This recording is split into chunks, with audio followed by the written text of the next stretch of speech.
Bonsoir et bienvenue dans ce premier numéro de l'année de Tové, qui veut dire parler vrai dans l'une des langues que compte l'ère Djoubéa Kapomé. Le principe de votre émission, décrypter l'actualité avec un invité politique. Pour vous donner la parole, un invité de la société civile viendra en plateau pour poser directement vos questions aux élus. Au cours de l'émission, Mathurin Derel nous livrera son analyse à travers une problématique soulevée durant l'entretien. Ce sera la carte blanche. Et pour terminer, un regard sur l'actualité internationale et régionale.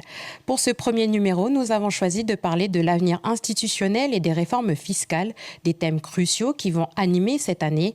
Et pour ce faire, nous recevons Nicolas Metzdorf, président et fondateur de Génération NC, premier parti à avoir présenté sa vision de l'avenir en vue du référendum de projet en juin 2023. C'est l'entretien et c'est maintenant.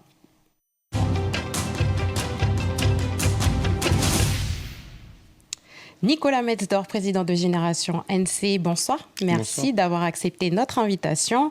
Votre projet s'intitule « La réunification calédonienne ». Quand vous parlez de réunification, de quoi parlez-vous exactement? Est-ce que ce n'est pas disproportionné comme propos? On pense tout de suite à la réunification allemande ou alors à une partition. La situation est loin d'être le cas ici. Je crois en tout cas, elle n'est pas la même, en tout cas, que par rapport à la réunification allemande. Non, bien sûr, parce que l'histoire est différente, mais je crois qu'on est arrivé à un moment dans notre pays où on est quand même assez fracturé. Les 3 référendums nous ont fait beaucoup de mal, puisque la Calédonie s'est retrouvée coupée en deux, après 30 ans de paix et de vivre ensemble et de développement. On est reparti malheureusement sur nos anciennes querelles. Et l'idée pour nous, à Génération NC, c'est d'être plus fort que cette séquence référendaire, de la surmonter et de faire en sorte que pour le prochain statut du pays, on ne soit pas obligé de revivre ça et de le faire revivre à nos enfants. C'est-à-dire de vraiment construire cette unité calédonienne, ce peuple calédonien, qui n'aura pas à se diviser sur la question de l'indépendance ou pas. Ça ne veut pas dire qu'il n'y aura plus d'indépendantistes. Les indépendantistes restent et resteront avec leurs convictions, c'est sûr. Comme il y a des indépendantistes en Corse, en Guadeloupe, en Martinique, un peu partout dans le monde, il y a des indépendantistes. Mais c'est comment la revendication elle s'exprime. Et c'est sûr que si on découpe le pays avec des provinces en fonction du découpage indépendantiste-loyaliste, si on organise des référendums de manière récurrente, eh bien, on organise notre vie politique et le débat de la Nouvelle-Calédonie autour de cette question indépendantiste-loyaliste. Et nous, on pense que ça ne doit pas être la seule grille de lecture de la politique calédonienne, parce qu'il y a des choses sur lesquelles on se retrouve avec des indépendantistes d'un côté ou de l'autre. Il y a des gens qui sont progressistes, il y a des démocrates, il y a des conservateurs, il y a des libéraux, comme partout dans le monde, il y a une vision de la société. Et je pense qu'il faut arriver à cette étape-là, laisser derrière nous cet ancien clivage, parce qu'on a des défis à relever en Nouvelle-Calédonie au XXIe siècle. On a le réchauffement climatique, on a les inégalités sociales, on a le développement économique, et donc on ne peut plus s'enfermer dans ce débat un petit peu qui date des années 70 et 80. Donc nous, on parle de réunification pour dire on se met ensemble pour affronter tous ces sujets-là. Et justement, en quoi vous voulez la suppression des provinces et en quoi la suppression permettrait de réunifier le pays? La suppression des provinces, c'est qu'un outil. Nous, on dit plusieurs choses. Il y a plusieurs outils pour arriver à l'unification calédonienne. Il y a d'abord les symboles communs. Le nom du pays, le drapeau, l'hymne à valoriser, tout ce qui nous rassemble, nous, en tant que Calédoniens, qu'on soit indépendantiste, kanak, blanc ou loyaliste. Il y a bien sûr, au niveau institutionnel, le fait de dépasser les provinces et de renforcer le gouvernement central. Parce que quand on renforce le gouvernement central, on renforce les politiques d'unité du pays. Et les provinces, en fait, elles ont été utiles à un moment donné pour amener la paix, parce qu'on a dit, chacun chez soi, et puis on verra comment ça se passe. Mais aujourd'hui, les provinces, elles font vivre ce clivage entre indépendantistes et loyalistes parce qu'on vote en fonction de ça. Parce qu'on dit on a 2 provinces indépendantistes et une province loyaliste. Mais ce n'est pas le sujet, en fait. Et donc, nous, on pense qu'avoir un gouvernement central composé de toutes les tendances politiques de Nouvelle-Calédonie, comme on fait aujourd'hui au Congrès, d'ailleurs, ça permet de discuter entre nous, de se mettre d'accord, de trouver des consensus. Parce que, par exemple, à la province des îles, il n'y a plus de loyalistes. Du coup, on reste entre nous, on reste dans l'entre-soi. Et à la province sud, on est très majoritairement loyaliste. Donc on est aussi dans notre entre-soi. Et donc, le fait d'avoir un gouvernement central, une pièce maîtresse au milieu de l'échiquier, ça permet de faire vivre finalement cette identité calédonienne. Mais ce que je vous proposais justement pour le gouvernement, c'est cette fin de collégialité qu'il y a au Congrès et justement dont vous parliez à l'instant même. Cette fin de collégialité, vous dites ? Oui. Mais je pense que la collégialité, c'est la proportionnelle ultime. C'est-à-dire qu'en fait, on met tous les partis qui existent au sein du gouvernement. Et c'est vrai que ça crée un peu des lenteurs, parce que il faut que de la droite à la gauche, des plus extrêmes ou plus extrêmes de l'autre côté, il faut qu'on se mette d'accord. C'est compliqué. C'est comme si dans le gouvernement français, il y avait et Marine Le Pen et Jean-Luc Mélenchon. C'est pas possible à faire marcher. Par contre, on n'est pas obligé d'avoir un gouvernement avec un seul parti. On peut avoir des gouvernements finalement de coalition, comme ça se passe dans tous les autres pays d'Europe. Parce que c'est la France qui est très centraliste en fait avec un gouvernement majoritaire fort, mais quand vous voyez l'Allemagne, quand vous voyez la Belgique, quand vous voyez le Royaume-Uni, c'est à chaque fois des systèmes de coalition, de manière à ce que les gens puissent travailler ensemble.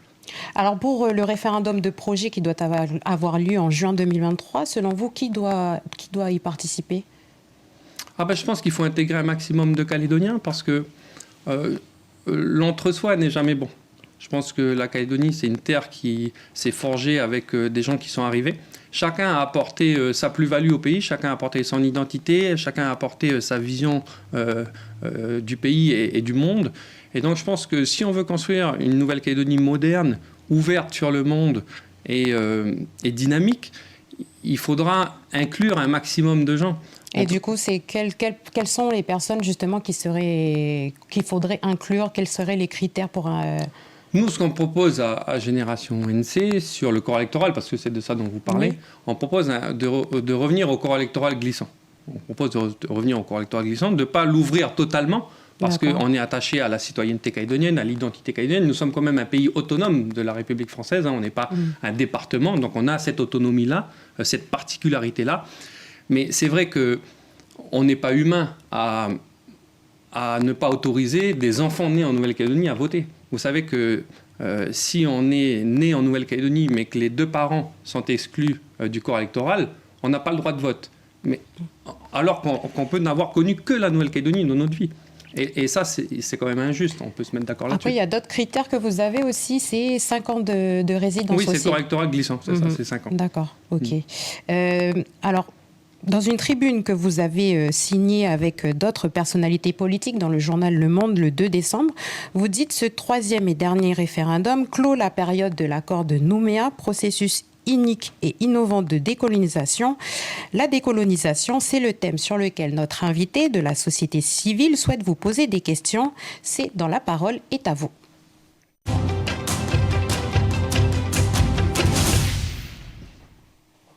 Nous accueillons sur le plateau Florenda Nirikani. Vous êtes impliquée dans la vie associative au sein de l'UJPE et des Semea Porawaro.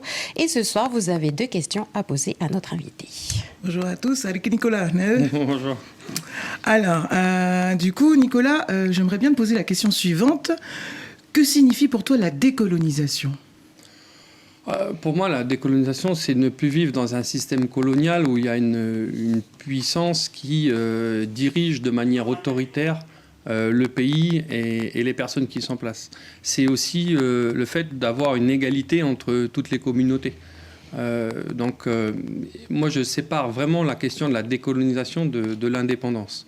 Je pense que c'est quelque chose qu'il faut arriver à déconnecter parce que c'est 2 choses qui sont totalement différentes. Je pense qu'on peut être un pays indépendant et toujours être colonisé, et on peut être un pays non indépendant et ne plus être colonisé. Et je crois que le vrai combat, il se situe sur effectivement la décolonisation. Je crois qu'on y est quand même bien parvenu ces 30 dernières années, et c'est vrai que je pense que notre pays a connu beaucoup d'inégalités, et je pense notamment au peuple kanak dans les années 50, 60, et même avant, qui a été mis quand même au banc de la Nouvelle-Calédonie. Je crois que beaucoup d'efforts ont été faits. Je crois qu'on y est arrivé. Je crois qu'on y est arrivé parce que finalement, le fait d'avoir pu voter sur notre indépendance ou pas, par 3 fois, ça veut dire qu'on nous a donné notre souveraineté. Ça veut dire que c'est nous, les Calédoniens, qui avons dû choisir si on allait être indépendant ou pas. Voilà. Donc je pense que finalement, le symbole ultime de la décolonisation, c'est cette souveraineté-là. Donc je pense qu'on est un pays souverain aujourd'hui, on peut dire ça, parce qu'on peut décider de notre avenir nous-mêmes. Ce n'est pas la France qui dit vous allez rester français ou vous allez devenir indépendant. C'est nous qui l'avons, ça, ce pouvoir-là. Est-ce que c'est une réponse qui te satisfait? Non, enfin, pas forcément, je veux dire, ça ne me satisfait pas réellement, mais bon, après, monsieur Mesdor, donc du coup, Nicolas, tu réponds ce que tu as à répondre, mais c'est juste pour dire que le 3e référendum, la souveraineté sans le peuple kanak, en tout cas ceux qui sont habilités à voter d'abord les premiers. Moi, je rappelle quand même que le droit à l'autodétermination, c'est quelque chose qu'on a fait cadeau à tous les citoyens et tous ceux qui sont arrivés, donc toutes les victimes de l'histoire dont ta famille et toutes les autres familles font partie. Donc ça, quand même, un peu d'humilité quand même sur le fait que le droit à l'autodétermination, c'est quelque chose qui appartient au peuple kanak et qu'on a donné en 1983 à Néville-les-Roches. Ma deuxième question, en fait... je dis ça parce que on fait le débat, donc du coup on fait le débat, mais du coup on peut faire le débat, c'est juste qu'on a pas... c'est des questions où je peux débattre. Parce que on vous laisse une petite réponse. Oui, je pense que, vous voyez, ce genre de discours, c'est dangereux parce que on va vivre ensemble dans ce pays, kanak et non kanak. Et donc, si on part du principe qu'on dit il y a une communauté qui fait cadeau à une autre de vivre avec les autres, on part sur des mauvaises bases. Je pense que je pourrais moi aussi dire que nous aussi on a accepté finalement ce droit à l'autodétermination-là. Les loyalistes sont majoritaires depuis toujours dans ce pays, on aurait pu ne pas accepter les choses. Donc les efforts, ils ont été faits des deux côtés. La poignée de main, il y a eu 2 mains qui ont été serrées. Jacques Lafleur a fait l'effort aussi de faire des concessions vers les indépendantistes et c'était pas gagné, on n'était pas obligé de les faire également. Donc c'est toujours très compliqué à entendre quand on dit le peuple kanak fait cadeau aux autres. Moi, je ne suis pas d'accord avec ça. Moi, je suis calédonien, je suis chez moi ici et je ne me sens pas moins important qu'un kanak en Nouvelle-Calédonie. C'est parce que mais je ne me sens pas plus important aussi. Vous voyez ce que je veux dire? Pour moi, en fait, quand je te vois, ou quand je vous vois, madame, je ne vois pas des kanaks. Bien sûr, vous êtes kanak, mais je vois d'abord des calédoniennes. Voilà, c'est ma vision des choses. Donc, quand on communautarise les choses comme ça, je pense que c'est hyper dangereux parce qu'on met dans la tête de notre jeunesse qu'il y a d'abord des races et des ethnies avant d'avoir une société unie. Et je pense que c'est pas un bon discours. C'est surtout l'histoire que je rappelle, Nicolas. C'est l'histoire. C'est l'histoire qu'on rappelle. Non, mais parce qu'on rappelle quand même l'histoire. On va passer à la deuxième question. Donc, du coup, la décolonisation. Donc, en fait, alors, est-ce que tu ne penses pas que là, face aux enjeux environnementaux, économiques et sociaux, la décolonisation, elle ne s'adresse plus qu'aux Kanaks, mais à tous les gens du pays? Parce que tout à l'heure, tu parlais de souveraineté, mais là, moi, je parle plus de décolonisation de l'esprit, sur comment on éduque une génération à consommer, à être dans la société de consommation, à voir plein de choses, à continuer à faire, on va dire... moi, je parle de la société de consommation dans laquelle nous sommes. Donc, tu ne penses pas que la décolonisation, elle s'adresse pour nous tous? Je ne sais pas du coup si c'est le mot décolonisation qui est adéquat là, parce que le mot décolonisation, il est lié à une histoire coloniale. Ce dont tu fais part aujourd'hui, c'est les enjeux du XXe siècle, ce dont nous on parlait. Et je pense que ça, c'est plus une prise de conscience de la société humaine, en fait. De dire que effectivement, on est face à des nouveaux défis, le réchauffement climatique, la production de déchets, comme je le disais tout à l'heure, les inégalités sociales. Et donc, il faut avoir, c'est vrai ce que tu dis, une liberté d'esprit, une créativité pour essayer de faire en sorte que notre modèle, il évolue et qu'il ne laisse personne au bord de la route et surtout qu'il nous permette d'avoir un environnement qui nous fasse vivre de manière digne et correcte. Donc, je suis d'accord avec ce que tu dis, mais du coup, j'y mettrai pas le mot décolonisation. Pour moi, le mot décolonisation, il est vraiment lié du coup à la colonisation pénitentiaire qu'on a connue, pénale ou de peuplement. Et je pense qu'on en est sorti. Donc, je sépare bien les deux sujets. D'accord. Oui. Du coup, moi, je les sépare pas, je les mets dans un seul. Du coup, c'est la dernière. Moi, je termine juste. Je peux terminer rapidement. Donc, terminer, c'est juste dire. Il faut arrêter de dire le peuple calédonien, parce que le peuple calédonien, il n'existe pas. Le peuple calédonien, il n'existe pas. Le peuple kanak existe et le peuple français l'a reconnu par le biais de l'accord de Nouméa. Donc le dire, c'est mentir aux enfants. N'oubliez pas que le peuple kanak, il accepte et toutes les communautés qui doivent y vivre. Non, mais voilà, moi je voulais juste terminer sur ça. Donc, merci Florenda pour votre participation. Merci, Monsieur Metzdorf, une réaction par rapport à... Non, mais je pense que ce que dit Florenda, même si j'aime beaucoup parce que je la connais par ailleurs, je pense que ce qu'elle dit est dangereux parce que les peuples se sont forgés de communautés différentes. Le peuple kanak, il n'a pas les mêmes origines. On voit bien qu'il y a des Kanaks qui sont différents entre la Grande Terre, entre les îles. Donc, ce qu'on est en train de vivre, nous, aujourd'hui, ça fait 200 ans en Nouvelle-Calédonie qu'il y a des nouvelles communautés qui sont arrivées. on ne va pas rester chacun dans notre coin, on va se mélanger, il y a des métis qui se forment, il y a des couples noirs, blancs, vietnamiens, wallisiens, etc. Donc tous ces métis qui vont naître, c'est tous ces gens qui deviennent marrants, et vous avez du métissage aussi les filles. On va les ranger comment? On va dire, c'est des Kanaks ou c'est des Français?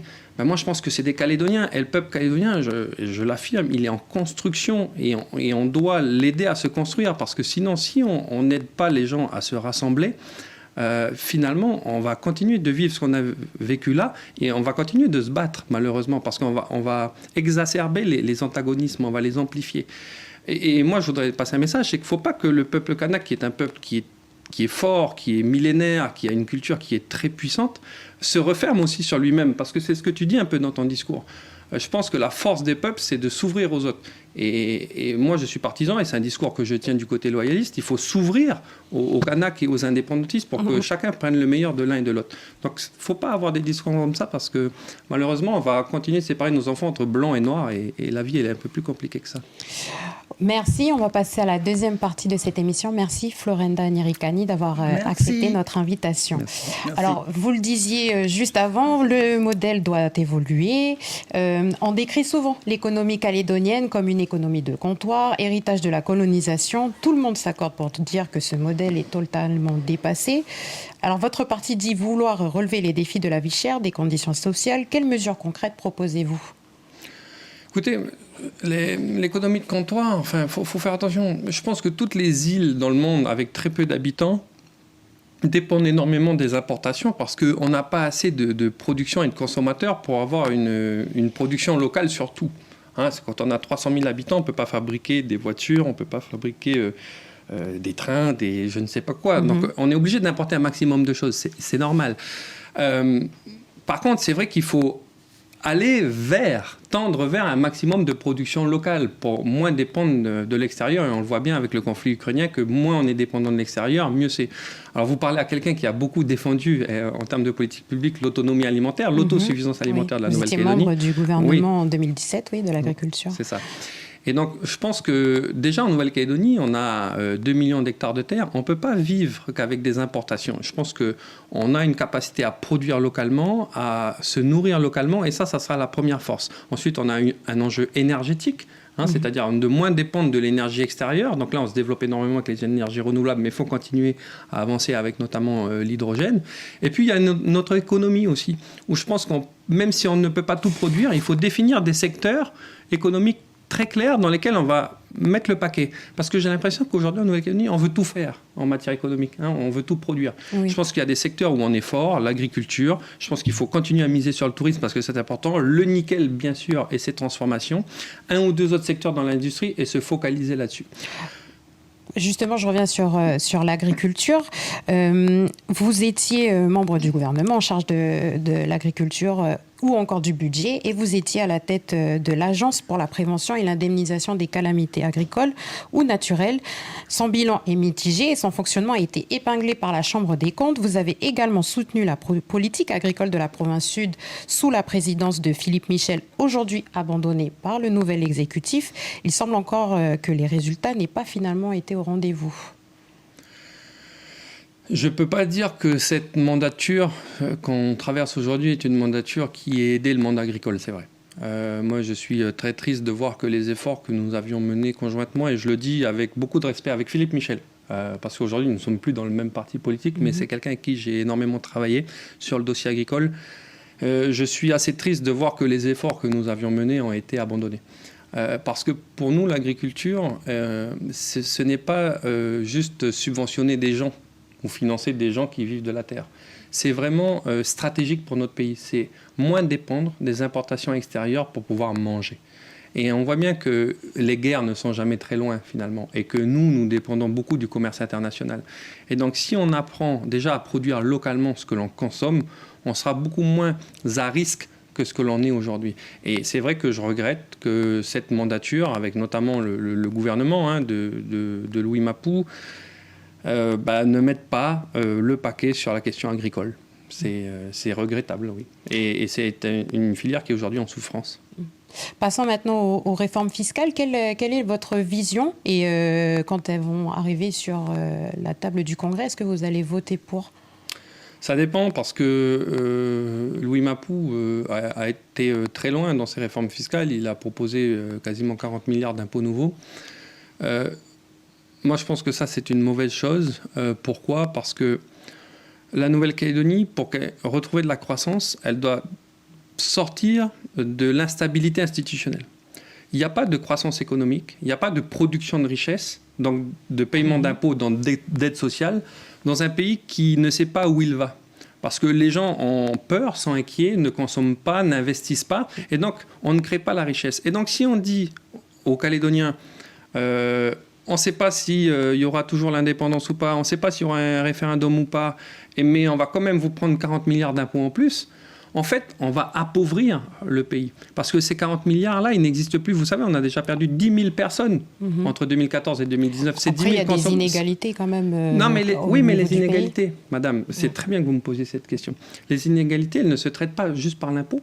Justement, quelles mesures vous proposeriez-vous ? Mais justement, alors nous, ce qu'on dit, la première chose pour retrouver le développement économique et l'emploi, parce que comment on résorbe les inégalités ? C'est pas en faisant des aides sociales, c'est en donnant du boulot aux gens. Faut que les jeunes ils aient du travail. Il y a trop d'aides sociales ici. Non, c'est pas mon sujet. Je dis juste que quelqu'un qui a un salaire, quelqu'un qui a un travail, il n'a pas besoin d'avoir d'aide parce qu'il est payé, parce qu'il peut subvenir par la force de son travail à ses besoins.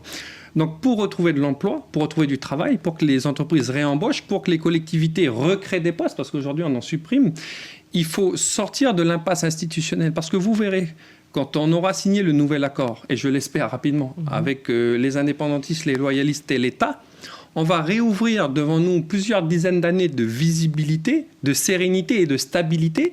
Et donc, les gens vont se remettre à dépenser de l'argent, à consommer et à investir. Là, les gens, ils ne le font pas parce qu'ils ne voient pas loin. Ils ne voient pas loin devant eux. Et quand on va réouvrir, ça va se réamorcer. Alors, est-ce qu'il ne faut pas traiter des choses dans l'urgence aujourd'hui quand même au niveau fiscal ?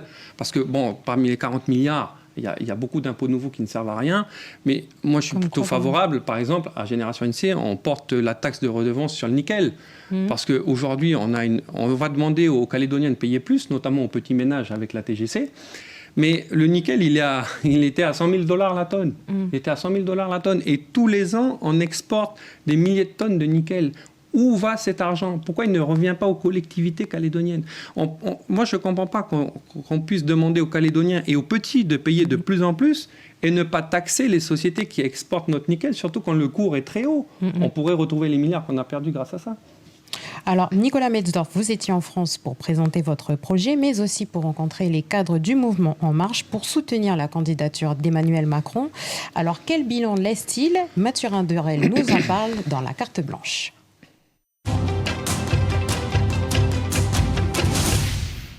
Bonsoir. L'actualité politique est bien sûr nationale avec l'élection présidentielle dont le premier tour se tiendra très précisément dans un mois. Le président sortant Emmanuel Macron a récemment annoncé sa candidature.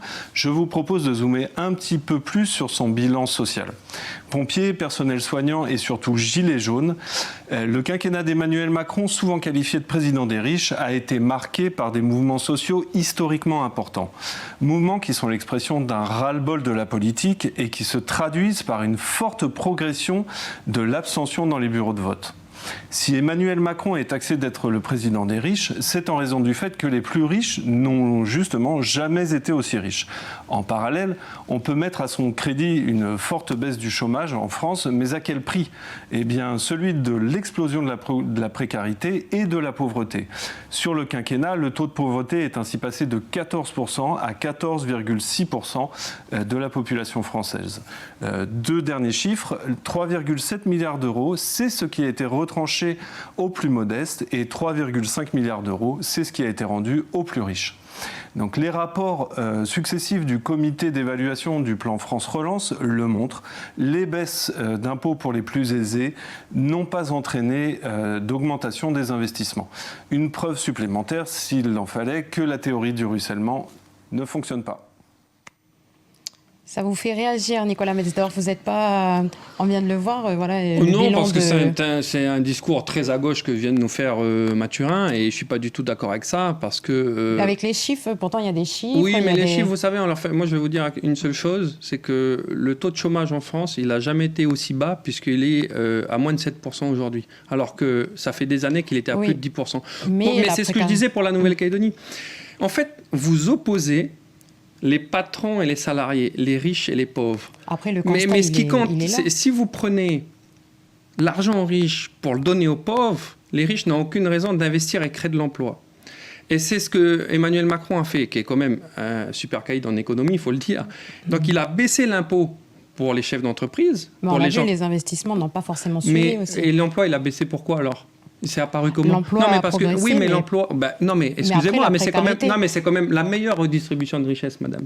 C'est quand même d'avoir beaucoup moins de chômeurs sur le bord de la route et d'employer un maximum de monde. Donc, quand vous permettez aux chefs d'entreprise d'investir, de créer de l'emploi, forcément, vous laissez beaucoup moins de monde sur le bord de la route. C'est vraiment un système du XXe siècle, du XIXe siècle, inventé par Karl Marx, qui n'a marché nulle part, que de dire on va prendre aux riches pour donner aux pauvres. Mais du coup, on appauvrit tout le monde. Ce qu'il faut faire, c'est réduire la pauvreté. D'accord? Et en réduisant la pauvreté, comment on fait? On donne les moyens à ceux qui ont le capital d'investir et créer de la richesse. Et c'est comme ça qu'on laisse moins de personnes sur le bord de la route, parce que Emmanuel Macron, il va être réélu. C'est le président de la République le mieux placé pour son deuxième mandat. Il a plus de 30%. En tout cas, là, vous partagez sa vision. Ah, mais totalement, totalement. Mais parce que Et du coup, vous inscrivez dans la même ligne totalement, ici. totalement. Vraiment, vous avez vu, je suis en accord avec ce qu'il fait en métropole et j'essaie de l'appliquer à la Nouvelle-Calédonie parce que je pense que la meilleure réduction des inégalités, c'est de donner du boulot aux Calédoniens. C'est pas de quémander des aides, c'est pas de taper sur ceux qui ont de l'argent, c'est de leur donner du travail. C'est ça qui est le plus important. Mais des fois, même en ayant du travail, il y a par exemple les classes moyennes. Ici, par exemple, au pays, ensuite, quand on a du travail, bien sûr, il faut bien payer ses salariés.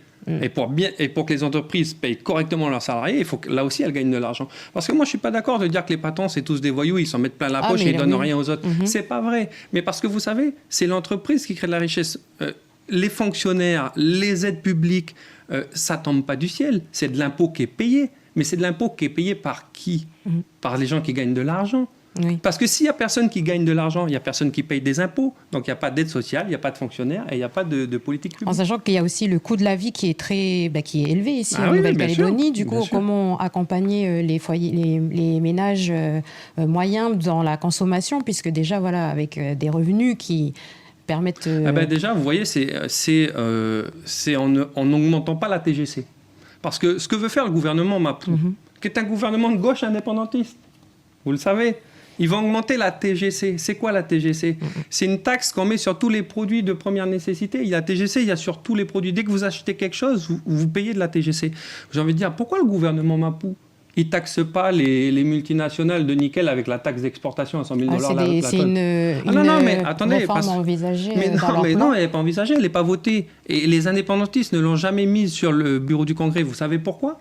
Parce que les prises de participation des collectivités publiques dans les multinationales qui exploitent nos nickels, en fait, il n'y a pas de retour pour nous.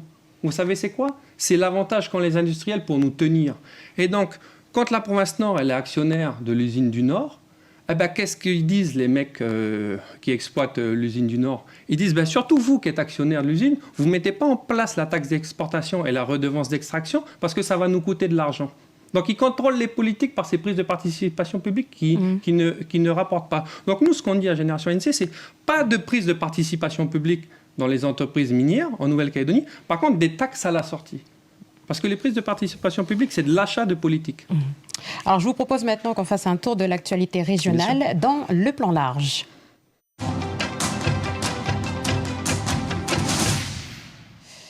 Alors, Nicolas Metzdorf, je vais vous présenter une photo d'actualité et je vous demanderai ensuite une réaction. La voici. Il s'agit des inondations en Australie. Les autorités ont ordonné mardi l'évacuation de quelques 60 000 habitants de Sydney. Depuis le début des inondations la semaine dernière, sur la côte est du pays, 20 personnes sont décédées. Les experts soulignent le rôle du changement climatique dans ces catastrophes. Une réaction rapidement, Monsieur Metzdorf. Une pensée pour les familles qui ont été impactées, à toutes ces familles australiennes. Et puis dire que le réchauffement climatique, il est là. Le changement climatique, en tout cas. Nous, ça faisait 6-7 ans qu'on connaissait des sécheresses très dures. Là, ça fait 2 ans qu'on connaît une Niña qui est très forte. Donc, on voit que les phénomènes s'extrémisent, en fait, de plus en plus, soit des très grosses sécheresses, soit des très grosses périodes de pluie. Je crois qu'il faut apprendre à être résilient. C'est comment surmonter tout ça. Aujourd'hui, nous, la Nouvelle-Calédonie, on n'a plus les moyens de survenir face à de gros dégâts comme ça, d'intervenir. On n'a plus l'argent pour le faire. Et donc, c'est vrai qu'il va falloir penser nos politiques publiques maintenant pour essayer d'atténuer ces impacts-là. Comme je le disais tout à l'heure, la transition écologique, la transition énergétique, la transition alimentaire, être dans une Calédonie qui soit plus durable. Mais malheureusement, je vais vous dire quelque chose, ce n'est pas les 300 000 Calédoniens qui font le changement climatique.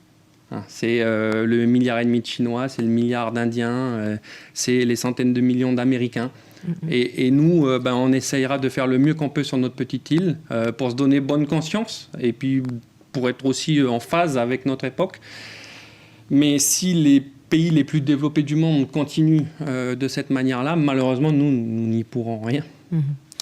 On arrive au terme de cette émission. Nicolas Metzdorf, merci d'avoir accepté notre invitation et merci à vous de nous avoir suivis. Sachez que vous pourrez retrouver le replay de cette émission sur notre site internet www.caledonia.nc. On se retrouve le mois prochain pour un nouveau numéro de Tové. En attendant, belle soirée en notre compagnie.